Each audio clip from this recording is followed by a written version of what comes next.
It is Friday, and we are working for Crusoe. Friday, February 9th, 2024. Sam Park, John Ramey with you. Sam is in Los Angeles. I am in Reno, Nevada, where none of the above fever is sweeping the political landscape. Today on Working for Crusoe, we're going to talk about elections happening and elections delayed. Elections happening in Pakistan and El Salvador. The Salvadoreño president appears to have been reelected in a landslide despite being technically constitutionally barred from a second term. And tear gas being deployed on the streets of Dakar, Senegal, to break up protests about an election that will not take place until December. Sam Park, good morning. Good morning. Let us begin in El Salvador, which is Spanish for the savior. This is a fascinating story.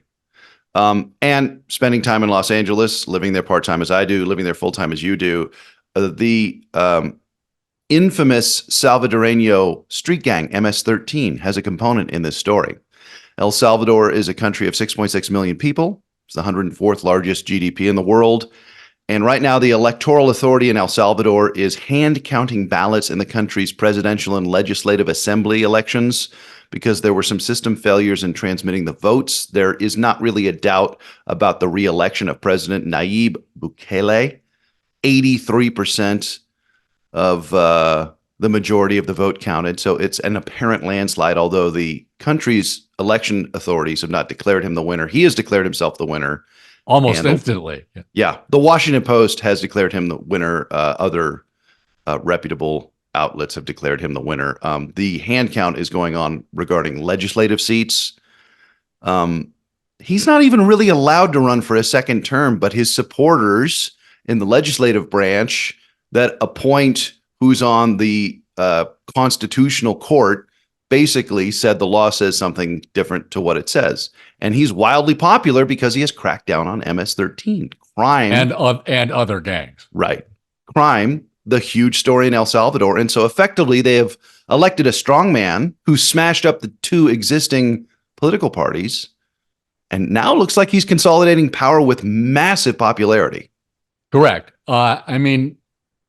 El Salvador is a very small country, not just in terms of population, but geographically. And crime has been a terrible problem there for many years. And it's interesting that you mentioned the local angle on organized crime in El Salvador, because MS-13 and some of the other gangs that, fight each other for territory all across El Salvador with horrifying consequences, I might add. MS-13 and some of these other gangs actually got their start here in Los Angeles for the most part, and other parts of the United States, but more so here than anywhere else, where they were immigrant criminals and were imprisoned for criminal activity here in the United States, at which time they continued their gang activities in prisons, as do other gangs. And then after finishing their prison sentences in America, were deported to El Salvador and essentially took over the country in many ways. There are whole neighborhoods of San Salvador and other cities in El Salvador where you can't leave one gang-controlled area to go to another area controlled by a different gang. That's how dire the security situation is in El Salvador. And as I say, this has been a problem for quite some time. And Bukele, upon first becoming president, just massively cracked down on this in ways that we would find appalling if we didn't face such security problems as El Salvador faces. Just no semblance of due process of any kind. But it's made a big difference in the feeling of personal safety that El Salvadoreños have. And this is in no small part why Bukele is so popular. Here's a stunning statistic that came from an opinion piece from two Latin American scholars in the New York Times regarding Bukele's apparent landslide re-election. He assumed power in 2019. Bukele previously was the mayor of San Salvador, the capital city. So he assumes power in 2019 as president. The homicide rate dropped from 38 per 100,000 to 7.8 per 100,000 in 3 years, well below the Latin American average. Yes. So the downside of that, 1 in every 45 Salvadoreños is in prison now. There are just sweeps, people just thrown in prison, as you said, no semblance of due process. But he is very popular, and considering how, as you said, dire the situation had been with gangs, the other major gang, I believe, is the 18th Street gang that rivals MS-13. It's a situation where the pure expression of democracy tramples civil liberties in some regards, and Yes. cautionary tale for every place that votes, which is half the population this year. That's right. And again, I think, I'm not certain about this, but I believe the 18th Street mentioned in the name of that gang is the 18th Street here in LA. I believe that's right. And there are so many elements to this story that we don't have time to get into in as much detail as we might like. But one of them is that one of the reasons that crime has become such a problem in El Salvador for quite a long time is because of the destabilization of Salvadoreño society stemming from the civil war that took place during the Cold War, essentially during the last decade of the Cold War. John, you're probably too young to remember this, but towards the end of the Cold War, Central America in general was one of the main sort of proxy theaters of that Noriega conflict. and such. Right? Yes, all over Central America, Nicaragua, El Salvador, Guatemala, and it doesn't take much to destabilize that small a country. And in fact, the United States has no small part in responsibility for the destabilization of those societies, especially El Salvador, which is, again, a very small country. There were right-wing death squads that were sort of duking it out with communist, Soviet-backed guerrilla groups. And again, in such a small country, it's very easy for the whole country to be destabilized. And it's never fully recovered from that. And so that's one of the reasons that these criminal gangs were able to take power so quickly upon returning to El Salvador from the United States. It's a very complicated situation on a very small piece of territory. It doesn't, thankfully, seem as though it's spilling over to other parts of Central America. There are other troubled countries in Central America, but they each have their own variety of trouble that don't seem to have a lot of impact on each other. Again, that's sort of a relief, but those nations in Central America that had the most U.S. involvement are still the most troubled. And I'm not saying it's all the fault of America, because that would be far too simplistic a construction, but it just is one of the sort of lingering effects of the Cold War in that part of the world. So the general elections were held in El Salvador on Sunday, this past Sunday, the 4th, and there will be another round of elections on the 3rd of March. And that is when Salvadoreños will elect all their mayors and their municipal councils and all 20 of El Salvador's deputies to the Central American Parliament, which is something that I don't believe has ever come up on Working For Crusoe. So I'm not even sure I knew that there was such a thing. I think I am in the same boat. I was waiting for you to say if you admitted that or not. News to me. I know, Central American Parliament. So, you learn something new hopefully every week, but certainly this week on Working for Crusoe. Sam, the overwhelming apparent popularity of Bukele, who again has done miraculous things regarding crime in El Salvador, and we acknowledge that was the number one problem, but with blatant disregard for not only due process, but he's essentially crushed the existing two established political parties for his one party that he founded called Nuevas Ideas, or Ideas Nuevas, which means new ideas. And, just because you're popular doesn't mean it's a great idea to consolidate everything under one guy and one party. Well, no, and Bukele is a fascinating figure, and in some ways, just because he's so distinctive, it's almost sort of a relief because it's difficult to be Nayib Bukele, right?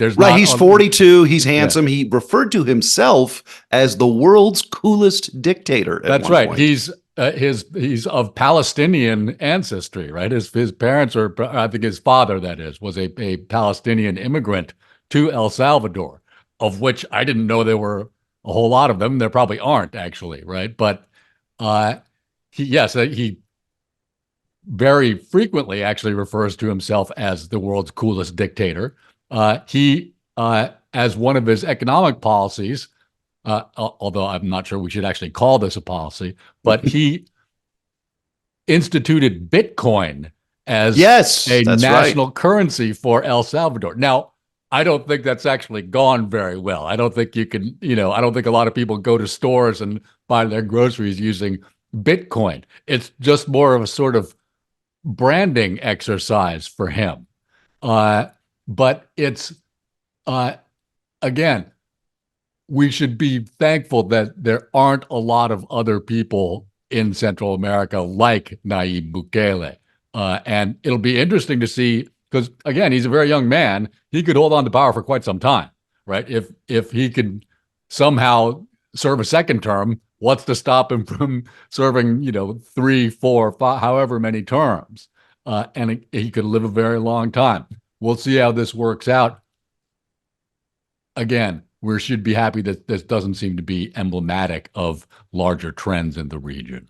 All right. From El Salvador, a country of 6.5 million people, to Pakistan, a nation of 240 million people, the 46th largest gross domestic product on Earth.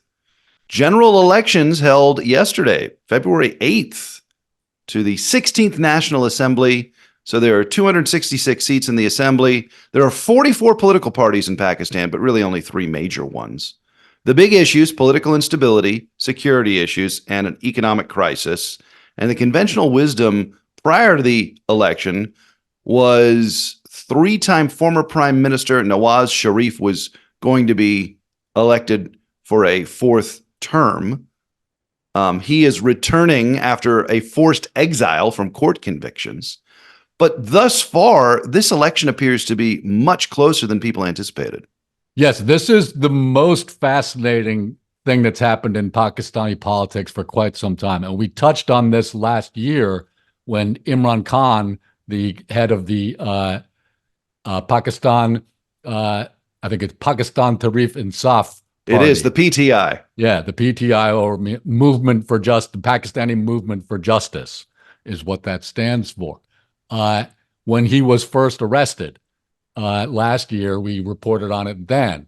And he's in jail now. He is in jail. And Sharif, similarly to Bukele, there was a ban on him seeking political office because of his corruption convictions. But somehow the Pakistani Supreme Court decided that he was no longer banned. And it just sort of seemed like the fix was in. Now, here in our country and in other countries, we sort of, look askance at conspiracy theorists. But I couldn't blame any citizen of Pakistan who indulged in conspiracy theories because, as a matter of fact, political anti-democratic conspiracies happen in Pakistan all the time, right? Sharif somehow is, no longer banned from politics, even though the court said he was before. How does this wash? The And same as Khan being immensely popular and all of a sudden jailed. yes, and in fact, these elections were first scheduled to take place last October, but there was some apparently problem with redistricting or drawing the district lines for the elections, and so they had to be postponed. That was the official reason given. And yet, oh, what do you know? The week before the election, Khan is convicted of two different sets of charges, one in 2 consecutive days. He was convicted one day for, I believe it was revealing official secrets, and the following day for, sort of run-of-the-mill garden variety corruption. Now, it's worth pointing out that revealing official secrets seems to have consisted of waving a piece of paper around and saying, I have here the proof that I was ousted in a parliamentary vote of no confidence due to a conspiracy at the behest of the United States in connivance with the Pakistani military. So the United States, of course, denies that this is true, and I have no idea whether it's true or not. I kind of don't think it is, actually. But if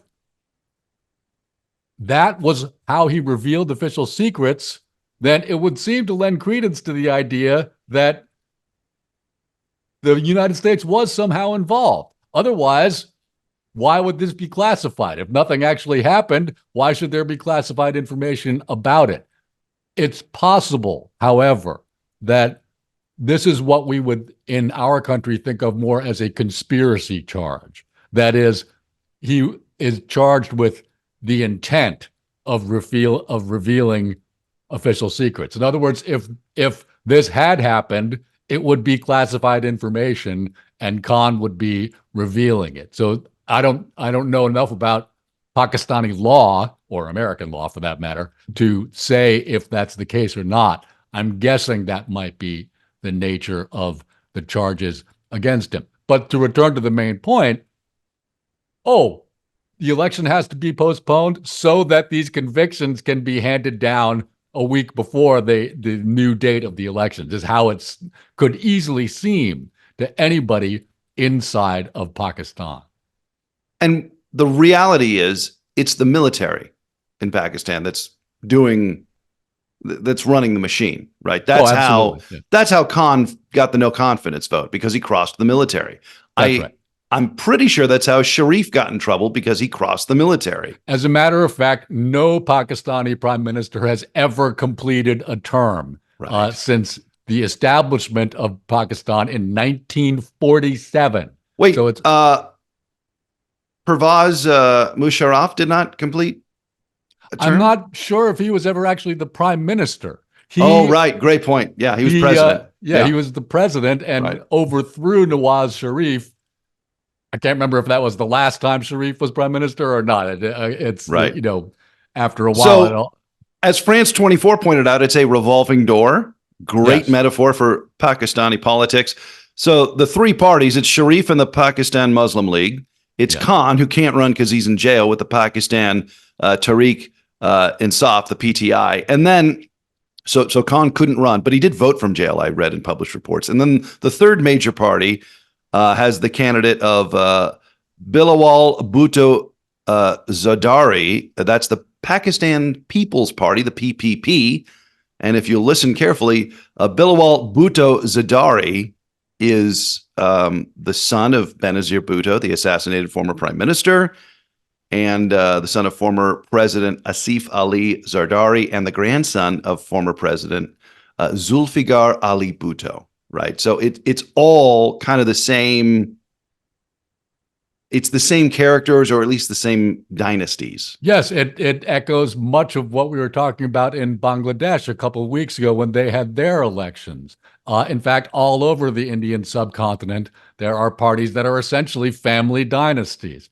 For example, when Imran Khan was ousted in the vote of no confidence, the new caretaker prime minister was Shahbaz Sharif, the brother of Nawaz Sharif. And so the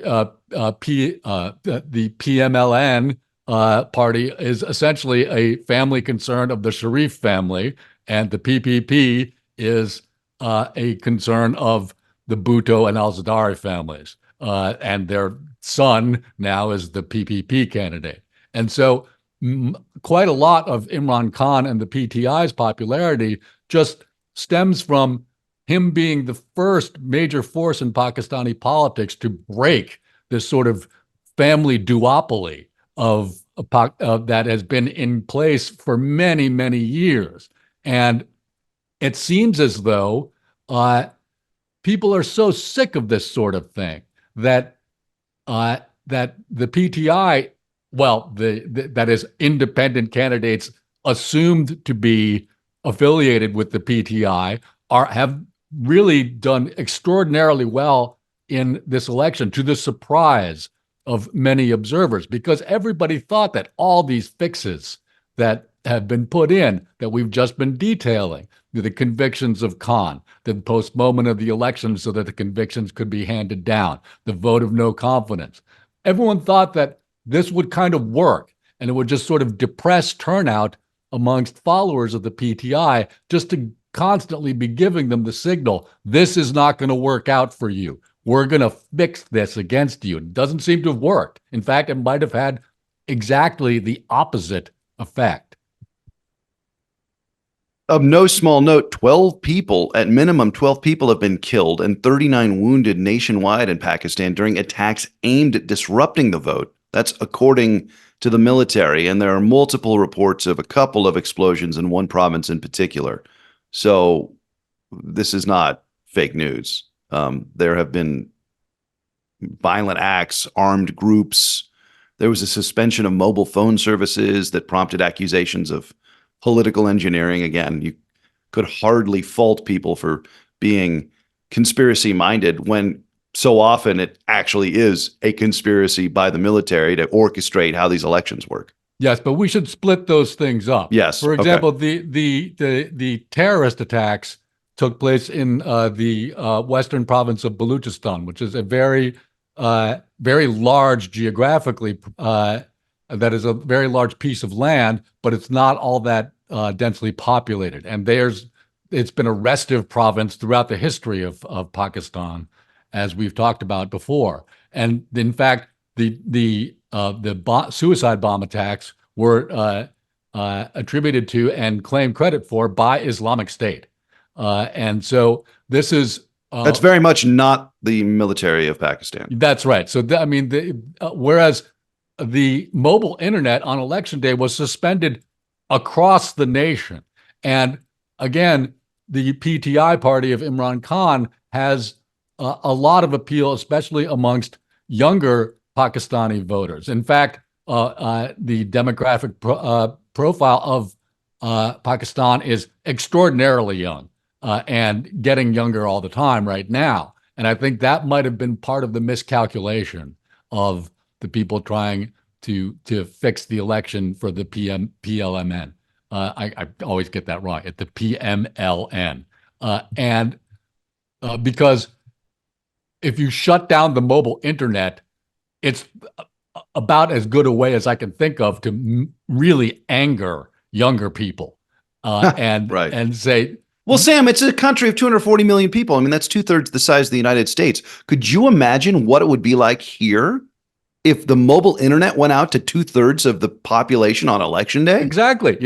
And again, the military is run by sort of older generals and things like who's been in power for a very long time, and no one even knows their names half the time, right? And so they're used to being able to work their will. But I think the demographic profile of Pakistan has changed so much, sort of while they weren't looking, that it didn't occur to them that shutting down the mobile internet probably wasn't all that good an idea.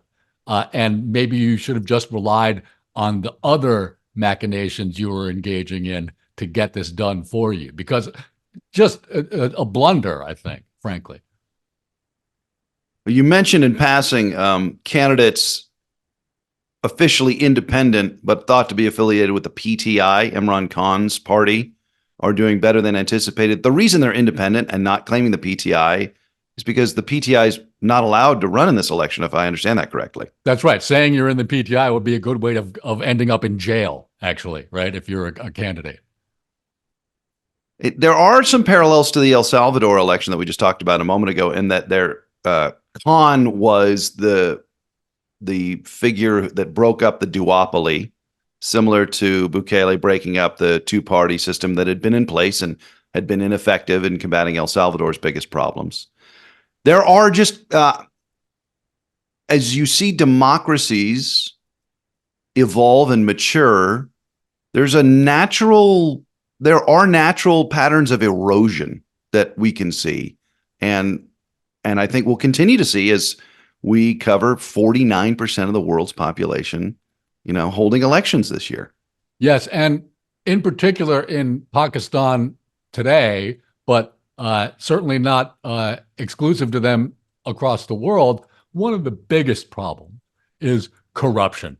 And both the sort of legacy parties that we've talked about, the PMLN and the PPP, are just stinkingly corrupt and always have been. And that's sort of what you should expect from parties that are essentially dynastic, family-run concerns, right? It's my brother was the caretaker prime minister, and now I think I'm going to be the prime minister. Or in the case of the PPP, both my mom and my dad were prime ministers, right?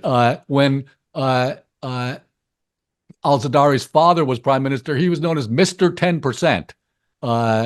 And so this was just ripe for a figure like Imran Khan to come along. Now, many people have said that he's basically trying to establish his own family dynasty in the form of the PTI, and that may very well be true. But basically, we're going to have to update this story next week, because so far, there's very little. John, you may have noticed this. There's almost no television reporting coming out of Pakistan right now, and that's not noticed. That's not a coincidence, right? The Pakistani authorities are limiting the extent to which even international reporters are able to report the story out. If you go to the BBC website, you can get sort of just text updates, basically, almost like old wire service type stuff. It just happens to be on a web page, but it's all text, right? There's no video coming out of Pakistan right now. And when I watched the BBC about this yesterday, the reporter said very frankly, there's things I'm not allowed to say, right? And this is something that the BBC does in many places. For example, they still have a full-time correspondent in Moscow, right, who's very careful about what he says and doesn't say. That's Steve Rosenberg, the BBC guy in Moscow. And I think there's a trade-off, right? The BBC thinks there's still value in reporting from places like this, but they observe government restrictions on what they can and cannot report. Let us turn to Senegal, where we have seen some reporting from Al Jazeera, including earlier today, Friday, the 9th of February, reporting from the main square in Dakar, the capital, where riot police have essentially cordoned off the main square there, and there are reports of tear gas being used to bust up protests. Why are people protesting? Because Senegal's President Macky Sall last week unilaterally delayed the presidential elections in Senegal. They were scheduled to happen on the 25th of this month, and he has said, no, we'll go to December 15th instead. And this is the first time that an election has been postponed in Senegal since it gained independence in 1960. Now, Senegal, 18 million people, formerly part of French West Africa. They speak French. It's 111th in GDP in the world. The delay, Sam, as I have distilled from the published reports, is Sall, the president, has been in power since 2012. He's not going to run again. And there is a council that vets and approves candidates. And there is also speculation about his preferred successor not being very popular. And so he's like, okay, let's not hold the elections right now because my guy's going to lose. And then there are other potential challengers who have not been approved by this, for lack of a better term, Constitutional Council. I think it's called I believe it is called the Constitutional Council for kind of approving these candidates. So people are big mad in Senegal. Yes, and up until now, Senegal had been one of Africa's great democratic success stories. That, as you say, this is the first time that an election has been postponed, and they've had many successful elections over the years. And many people suspect that it's just a ploy by Macky Sall to remain in power. In fact, his term limits were imposed by a constitutional amendment a few years ago, and he tried to pull this thing. Well, that 2-term limit should start now, right? When he was already president, right? It's like, so he thought that should mean that he could serve 2 more terms. And there was a public outcry. And so he agreed last year that he would not seek a 3rd term. But I think that he might have taken a look at nearby countries such as Mali and Burkina Faso and Niger that have recently experienced military coups. And again, the speculation goes that he might have said to himself, oh, well, if I stage a civilian coup, that won't be so bad. If these other guys can put up a military coup and nothing happens to them, then I might be able to get away with this. Now, that might not be what's happening here. Sall insists that he does not intend to remain in power after the elections that will now take place in December. And it's possible that he won't. But many people are convinced that that is what he's trying to do. And they could, in fact, be correct. We'll have to see how this works out. Again, it won't be until the end of the year until we know. And so, but you know what? If the election does take place, he'll still make it in under the wire in the great year of democracy, 2024, right? I don't know if he wanted to make sure that he didn't, let it slip till next year and wanted to make sure he could take part in the great big electorama party, which, if he does want to, then we should be thankful to him for that. Just a couple of notes on the postponement. On Monday, this past Monday, the National Assembly, according to Al Jazeera, descended into chaos as opposition members who tried to block a bill that would confirm the delay of the election were arrested, and policemen fired tear gas at protesters outside. So, uproarious conflict over the confirmation of this delay. And just very quickly, the candidates who have not been approved to run, one of them named Kareem Wade. He is the former foreign minister and the son of a former president. Oh, he's the current foreign minister and the son of a former president. But he's been disqualified for having dual citizenship. He is both Senegalese and French. And then another candidate who is popular, who has been excluded, is named Sonko. He is possibly the greatest challenger to Sall. Sonko placed 3rd in the 2019 elections, and he was disqualified for having a criminal record after he was imprisoned on charges of corrupting minors and inciting insurrection last year. And Sonko is actually still in jail. So those are the main players outside of Macky Sall and his preferred successor, who is the current prime minister, but apparently not very popular. Yes, and just to sort of wind this up, it seems as though in both Pakistan and Senegal, small d democracy still is sort of alive and well, right? It seems as though supporters of the PTI just wouldn't stand for the fix being put in to deny them their electoral victory. And people in Senegal, likewise, are very angry at having the elections that they've grown used to over the years taken away from them. And despite the unrest, we should at least be happy that the idea of democracy seems to be alive and well in these two not small countries, by the way, in important parts of the world.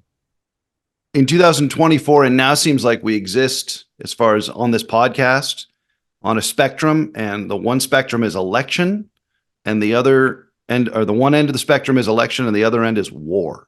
And we're just going to kind of pivot back and forth as far as the big stories this year. And I guess somewhere in the middle is civil unrest about elections. And then way on the war side would be things like Ukraine, right? And the Middle East, obviously. And the Middle East. Although right. I should say there's been some market turmoil in China this week. And so that's something that I'm keeping an eye on that we'll probably begin to talk about in future weeks, depending on how it develops. But if that doesn't happen next week, then we will definitely have a update on Pakistan because we still don't know exactly how that's going to work out. And I'm sure there'll be things going on in the Middle East and that, or perhaps even Ukraine, that we can talk about then. Okay. Keep those cards and letters coming. JohnRameyMedia@gmail.com. He is Sam Park. I am John Ramey. This has been Working for Crusoe. Have yourselves a great weekend. Thank you, everybody.